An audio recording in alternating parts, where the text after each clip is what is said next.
সুপ্রিয় শিক্ষার্থীবৃন্দ, ইংলিশ পণ্ডিত চ্যানেল থেকে সকলকে স্বাগতম জানাচ্ছি। আশা করি তোমরা সকলে ভালো আছো। এই চ্যানেলে যারা নতুন তাদের সকলকে রিকোয়েস্ট করব চ্যানেলটিকে সাবস্ক্রাইব করে পাশে থাকার জন্য। আজকে আমরা আলোচনা করব অষ্টম শ্রেণীর নতুন শিক্ষা কারিকুলাম চ্যাপ্টার 5.3.5 পেজ নাম্বার 76।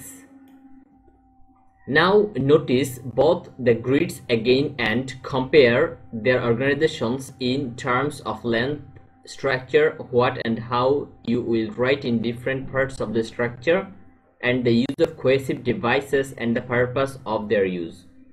অর্থাৎ এখানে আমাদের নিচে যে গ্রিড অর্থাৎ যে তালিকাটি দেয়া হয়েছে সেই তালিকার দিকে লক্ষ্য করতে বলছে। তারপরে হচ্ছে সেখানে আমাদের কম্পেয়ার করতে হবে তার লেন্থ, স্ট্রাকচার অর্থাৎ সেখানকার দৈর্ঘ্য এবং গঠন নিয়ে, এবং বিভিন্ন অংশে তুমি কি লিখবে এবং কিভাবে লিখবে তার ব্যবহার এবং সেগুলো ব্যবহারের উদ্দেশ্য বর্ণনা করতে হবে। দেন ডিসাইড, তারপর সিদ্ধান্ত নিতে হবে what steps you find you will follow to develop a paragraph and an essay. অর্থাৎ একটা প্যারাগ্রাফ এবং হচ্ছে এসে তৈরি করতে তুমি কোন ধরনের ধাপগুলো অনুসরণ করবে সেই বিষয় নিয়ে এখানে সিদ্ধান্ত নিতে হবে। লেটার, তারপর share the steps with the whole class, তারপর তোমার সেই পদক্ষেপগুলো সম্পূর্ণ ক্লাসের সামনে প্রকাশ করতে হবে। While one group is presenting, যেখানে একটা গ্রুপ হচ্ছে প্রেজেন্ট করবে, take notes and give feedback afterwards, এবং তারা নোট নেবে ক্লাস পরবর্তী সেখানে তোমার অবস্থা তারা যাচাই করবে। সো আমরা এখন কথা না বাড়িয়ে সরাসরি আমাদের মূল টেক্সটে চলে যাই। এখানে আমাদের প্রথম ঘরটা হচ্ছে ফিচার কিংবা বৈশিষ্ট্য, দ্বিতীয় ঘরটা হচ্ছে প্যারাগ্রাফ বা অনুচ্ছেদ, তৃতীয়টা হচ্ছে এসে কিংবা রচনা। আমাদের প্রথমটা যেটা দেয়া আছে সেটা হচ্ছে লেন্থ, অর্থাৎ বৈশিষ্ট্য হচ্ছে লেন্থ কিংবা দৈর্ঘ্য। তোমাদের বোঝার সুবিধার্থে এখানে বাংলা মিনিং সহ দেওয়া হয়েছে, তোমরা তোমাদের প্রয়োজন অনুযায়ী তা দেখে নিতে পারো। প্রথমটা হচ্ছে লেন্থ, দৈর্ঘ্য। প্যারাগ্রাফের লেন্থ আমরা জানি হচ্ছে শর্ট হয় এবং এসেতে লেন্থটা হবে একটু লম্বা কিংবা বড়।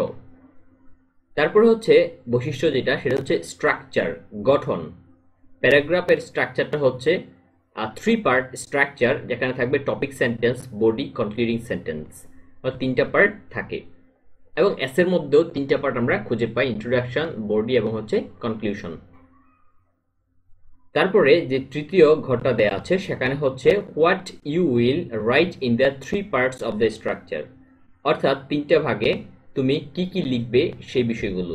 প্রথম পার্টে হচ্ছে প্যারাগ্রাফের ক্ষেত্রে মেইন আইডিয়া লিখতে হবে, দ্বিতীয় সাপোর্টিং আইডিয়া লিখতে হবে মানে সমর্থনকারী ধারণাগুলো লিখতে হবে, তৃতীয়ত হচ্ছে সামারি টানতে হবে, অর্থাৎ মেইন আইডিয়ার সামারিটা টেনে দিতে হবে। এখানে এসের ক্ষেত্রে কি করতে হবে, প্রথমে হচ্ছে ইন্ট্রোডাকশন লিখতে হবে, তারপরে হচ্ছে সাপোর্টিং আইডিয়া, তারপরে হচ্ছে সামারাইজ অল দ্য আইডিয়াস, অর্থাৎ প্রত্যেকটা ধারণার এখানে সংক্ষিপ্ত করে নিতে হবে।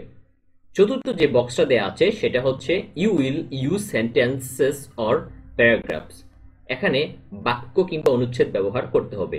সেন্টেন্স ব্যবহার করব আমরা প্যারাগ্রাফ লেখার সময়, আর যখন আমরা এসে লিখব তখন সেখানে প্যারাগ্রাফ কিংবা প্যারা করে করে লিখব, এটা এখানে বলা হয়েছে।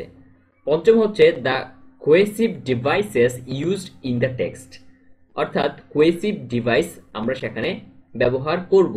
কি কি কোহেসিভ ডিভাইস ব্যবহার করতে পারি সেগুলো নিয়ে আলোচনা আমরা আগের ক্লাসে করেছিলাম। এখানে আমরা ব্যবহার করব এন্ড প্যারাগ্রাফের ক্ষেত্রে, ফার্স্টলি, সেকেন্ডলি, ওভারঅল, এটসেট্রা। আর আমরা যখন এসে লিখব তখন কোন কোন কোহেসিভ ডিভাইসগুলো ব্যবহার করব, firstly, secondly, in conclusion, etcetera, এগুলো আমরা ব্যবহার করব। তারপরে হচ্ছে 6 number the purpose to use the cohesive device, অর্থাৎ কোহেসিভ ডিভাইস ব্যবহারগুলো করার উদ্দেশ্যটা কি।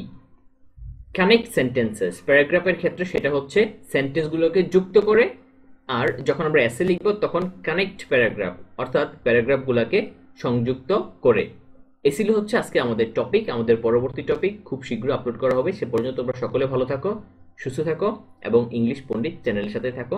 ধন্যবাদ সবাইকে।